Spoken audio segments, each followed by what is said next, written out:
मैं कुलदीप सर आप सभी लोगों का दक्ष एकेडमी में स्वागत करता हूं। बाल विकास में संज्ञानात्मक विकास सबसे महत्वपूर्ण टॉपिक है, जहां से हमेशा यूपी टेट में 2 या 3 नंबर के प्रश्न आते रहते हैं। आइए इसको अच्छे से जानने का प्रयास करते हैं। पहले जानने का प्रयास करते हैं कि संज्ञानात्मक विकास होता क्या है और संज्ञानात्मक विकास के किस पक्ष में आता है। तो पहले लिखते हैं कि विकास के पक्ष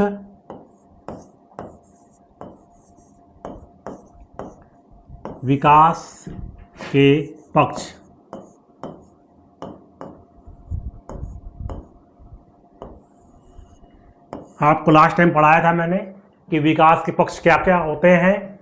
देखिए, पहला होता है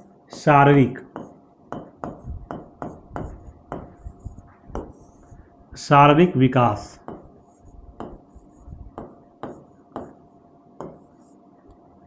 दूसरा है मानसिक विकास।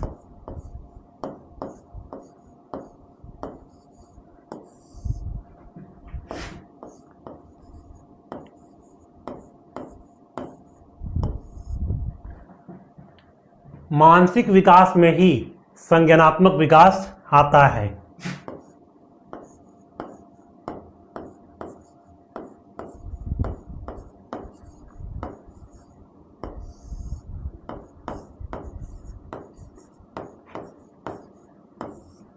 याद रखिएगा, मानसिक विकास का ही एक पार्ट है संज्ञानात्मक विकास। मानसिक विकास एक व्यापक शब्द है, तो वहीं संज्ञानात्मक विकास क्या है, संकुचित शब्द है। लेकिन इस शब्द का बहुत महत्वपूर्ण स्थान है। तो आप जानने का प्रयास करते हैं कि संज्ञानात्मक विकास में क्या क्या आता है। तो इसमें तर्क, स्मरण, चिंतन, कल्पना, प्रत्यक्षीकरण, तमाम इसके पक्ष आते हैं। और संज्ञानात्मक विकास का वास्तविक अर्थ क्या है, परिभाषा क्या बनती है, तो याद रखिएगा,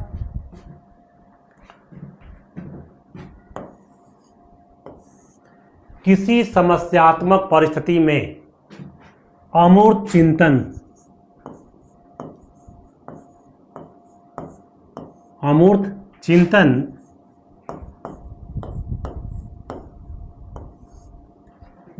के आधार पर समस्या का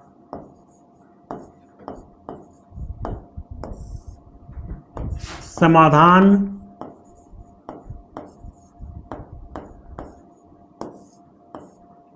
करते हुए समायोजन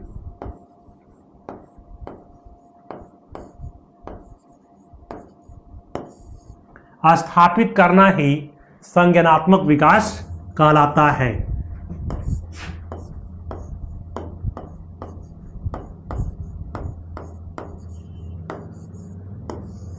संज्ञानात्मक विकास कहलाता है। याद रहे, कोई पूछेगा कि संज्ञानात्मक विकास से क्या आशय है, तो आप बताएंगे कि किसी भी समस्यात्मक परिस्थिति में अमूर्त चिंतन के आधार पर समस्याओं का समाधान करते हुए समायोजन स्थापित करना ही संज्ञानात्मक विकास है। याद रहे, मैं बताया था आपको कि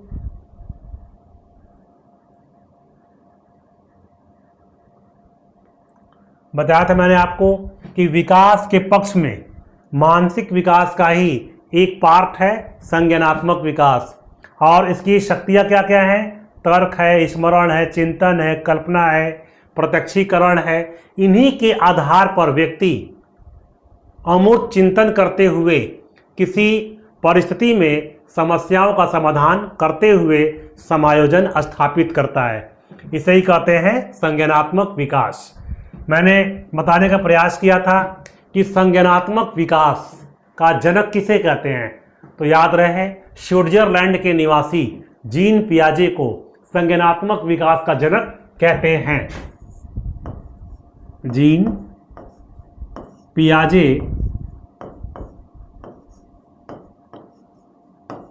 पियाजे को संज्ञानात्मक विकास का जनक कहते हैं।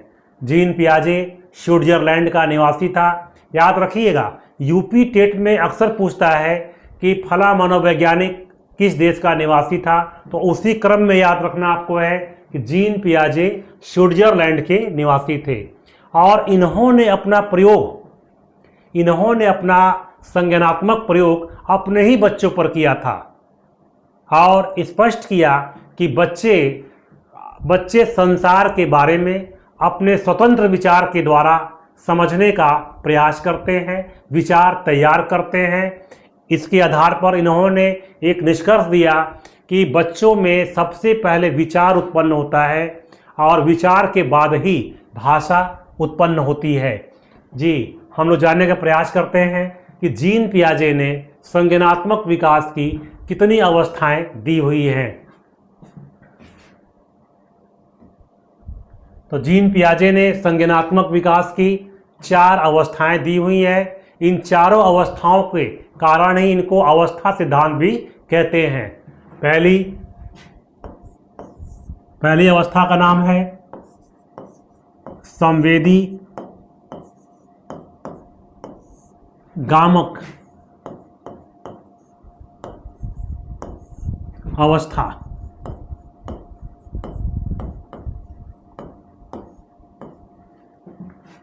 दूसरा है पूर्व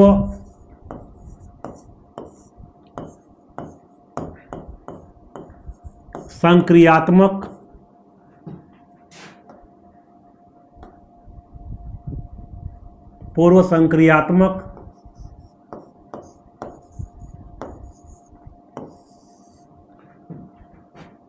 अवस्था।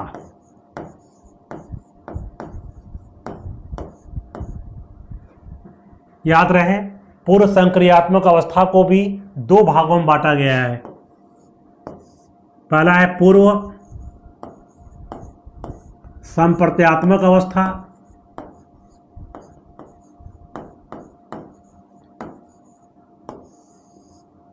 और दूसरा है अंतः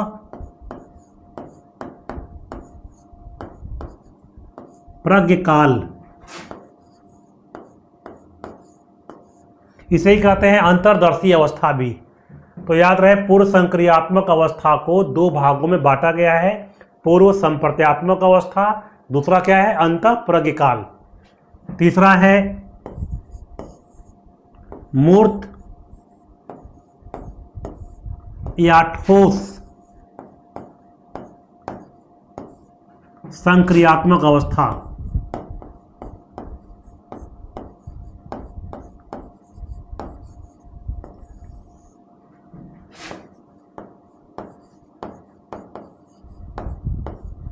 और चौथा और अंतिम है अमूर्त या औपचारिक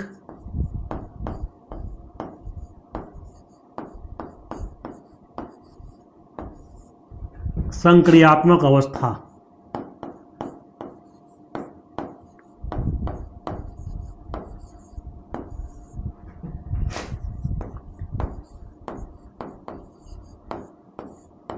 आप सोच रहे होंगे कि मैं अवस्था तो लिख रहा हूं, लेकिन अवस्थाओं का आयु क्यों नहीं लिख रहा हूं।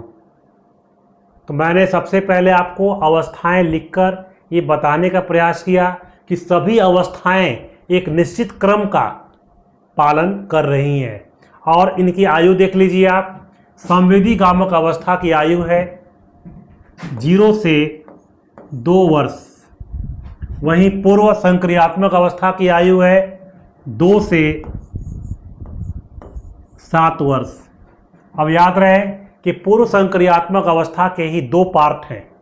पहला है पूर्व संप्रत्यात्मक, इसकी आयु है 2 से 4 वर्ष।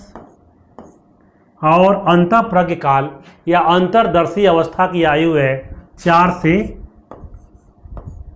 7 साल। फिर आता है मूर्त या ठोस संक्रियात्मक अवस्था, तो इसकी आयु है 7 से 11, और वहीं अमूर्त और औपचारिक की आयु है 11 से 15। आप देखेंगे यहाँ से कई बार प्रश्न पूछा गया है कि संवेदी गामक अवस्था की आयु क्या है, तो 0 से 2 वर्ष, या मूर्त या ठोस संक्रियात्मक की आयु क्या है, तो 7 से 11 वर्ष, या अमूर्त या औपचारिक संक्रियात्मक अवस्था की आयु क्या है, तो 11 से 15 वर्ष। लेकिन कन्फ्यूजन कहाँ पर होता है? कन्फ्यूजन होता है पूर्व संक्रियात्मक और पूर्व संप्रत्यात्मक में, चूंकि दोनों ही शब्दों में समानता दिखाई दे रही है। समानता है नहीं, लेकिन समानता दिखाई पड़ रही है। तो कई बार क्या होता है कि पूछता है कि पूर्व संप्रत्यात्मक अवस्था की आयु क्या है, तो आप भूलवश ध्यान न देने के कारण आप लगा देते हैं 2 से 7 वर्ष, जो गलत है। सही क्या होगा? तो 2 से 4 वर्ष, ये ध्यान देना पड़ेगा। ठीक है, अब हम लोग जानने का प्रयास करते हैं कि इन अवस्थाओं की विशेषताएं क्या हैं। तो जानने का प्रयास करते हैं। संवेदी गामक अवस्था। संवेदी गामक अवस्था यानी कि जो संवेदी अंग हैं, संवेदी अंगों की जो गामकता है, गत्यात्मकता है, उसी से बना हुआ है संवेदी गामक। और संवेदी गामक का आशय क्या है कि जो संवेदी अंग हैं, आँख, नाक, कान, जीवा, त्वचा, यही क्या हमारे हैं? संवेदी अंग है। तो इन्हीं संवेदी अंगों को आप कह सकते हैं इंद्रिय अवस्था। इसीलिए इसका नाम, एक और नाम क्या होता है? संवेदी गामक का एक और नाम है इंद्रिय अवस्था या ज्ञानेंद्रियों की अवस्था। इसमें बालक अपने संवेदी अंगों के माध्यम से अपने वातावरण के चीज़ों को, घटनाओं को अपने तरीके से जानने का प्रयास करता है, स्वतंत्र रूप से जानने का प्रयास करता है और अपनी समझ तैयार करता है। इसीलिए इसे कहा गया है संवेदी गामक अवस्था। इसी में जो सबसे महत्वपूर्ण बात है कि इसी में बालक का लगभग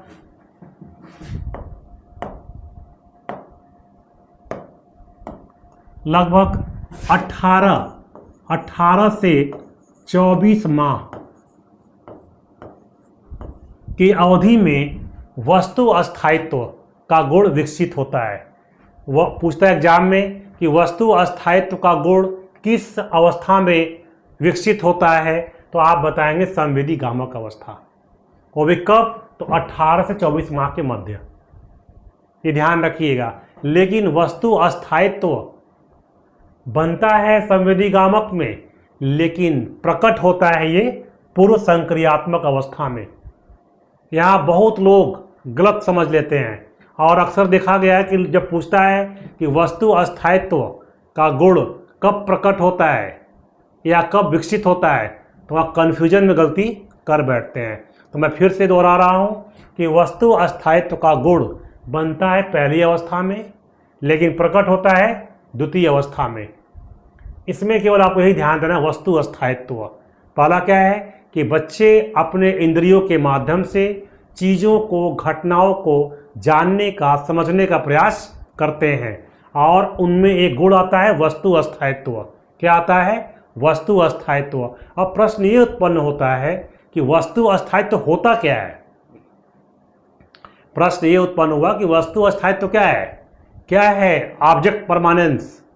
तो यस, जानने का प्रयास करते हैं कि जब कोई वस्तु आँखों के सामने से ओझल हो जाए और फिर भी बालक समझे कि उसका अस्तित्व है, तो यही है वस्तु अस्थायित्व। जैसे मैंने हाथ में लिया हुआ है मार्कर, आप समझ सकते हैं, देख सकते हैं कि ये ब्लैक कलर का है, मैंने हटा दिया और पूछूं आपसे कि मैंने कुछ सेकंड पहले आपको क्या दिखाया, तो आप बताएंगे मार्कर दिखाया। मैंने पूछा कि किस रंग का था, क्या कलर था उसका, तो आप बोलते हैं ब्लैक था। तो ब्लैक जो उत्तर दिया आपने, इसका मतलब क्या कि जो मैं दिखाया था उस वस्तु का इमेज आपके दिमाग में सेट हो गया है। उसी को कहते हैं वस्तु अस्थायित्व। यहीं से व्यक्ति घटनाओं को, वस्तुओं के आकार, प्रतिमा को अपने मस्तिष्क में याद करता चला जाता है। ठीक है, अब आते हैं सेकंड पर। सेकंड अवस्था क्या? पूर्व संक्रियात्मक अवस्था। इसमें बच्चे की आयु क्या है? 2 से 7 साल।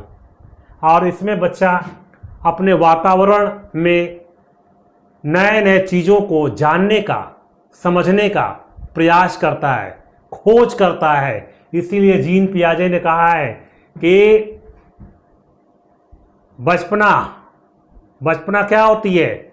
बचपना खोज की अवस्था होती है, अर्थात पूर्व संक्रियात्मक अवस्था 2 से 7 साल क्या कहलाएगी? खोज की अवस्था कहलाएगी।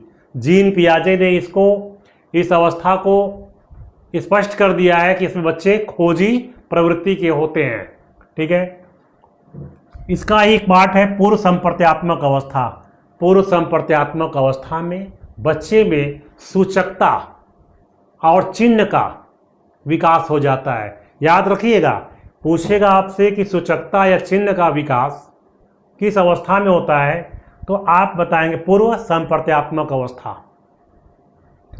वह अपनी माँ की आवाज़ सुनता है तो माँ की आवाज़ से माँ का आकृति, आकार अपने मस्तिष्क में बना लेता है कि ये आवाज़ मेरी माँ की है। यदि माँ उसे कहे कि बेटा फूल दिखा के बोले कि बेटा क्या है, तो बच्चा समझ पाता है कि फूल शब्द का मतलब क्या? यह फूल वाली वस्तु है। यानी कि बच्चा सूचकता के अंतर्गत चिन्ह को, संकेत को समझना शुरू कर देता है। इसी में बच्चे का भाषा विकास भी प्रारंभ हो जाता है। अब आते हैं अंतःप्रज्ञ काल पर। अंतःप्रज्ञ काल 4 से 7 साल। देखिए, पूर्व संक्रियात्मक अवस्था में बच्चे में तर्क है, चिंतन है, लेकिन उसके चिंतन में क्रमबद्धता नहीं होती है, अर्थात पलटावी गुण उसमें नहीं होती है। किसी समस्या को यदि बताया जाए तो समझ जाएगा, लेकिन समस्या का स्वरूप पलट दिया जाए तो वह उसका समाधान नहीं कर पाता है। जैसे मैंने बताया कि 2 गुणते 3 बराबर 6 होता है, लेकिन उससे कहा जाए कि बेटा बताओ 3 गुणते 2 बराबर क्या होता है, तो बच्चा तुरंत बोलेगा कि आपने मुझे ये नहीं पढ़ाया था। या मैं अगर कहूँ बच्चे से कि बेटा तुम स्कूल से तुम्हारे घर की दूरी है 2 किलोमीटर, तो अब बताओ कि तुम्हारे घर से स्कूल की दूरी क्या होगी, तो फिर बोलेगा कि मुझे आपने बताया नहीं था। आप देख रहे हैं कि जैसे ही समस्या का स्वरूप पलट जा रहा है तो बच्चा समाधान नहीं कर पा रहा है। क्यों? क्योंकि उसमें पलटावी गुण का विकास नहीं हुआ है। पलटावी गुण का विकास का मतलब कि बच्चे के चिंतन में क्रमबद्धता का अभाव है। क्रमबद्धता का अभाव का मतलब कि उसे पलटावी गुण नहीं होगा। आगे बढ़ते हैं। मूर्त या ठोस संक्रियात्मक अवस्था। आप पहले ही जान लीजिए कि यहाँ पलटावी गुण नहीं था, तो इस अवस्था में बच्चा जिन वस्तुओं को, घटनाओं को प्रत्यक्ष रूप में सामने देखता है उस पर क्रमागत रूप में अपना चिंतन तर्क कर लेता है। इसका मतलब क्या हुआ कि उसमें पलटावी गुण आ चुका है। याद रहे, पलटावी गुण को ही विचारों की विलोमीयता भी कहते हैं, और विचारों की विलोमीयता को ही मनोविज्ञान की भाषा में उत्क्रमणशीलता कहते हैं। मैं लिख दे रहा हूं यहां पर, उत्क्रमणशीलता।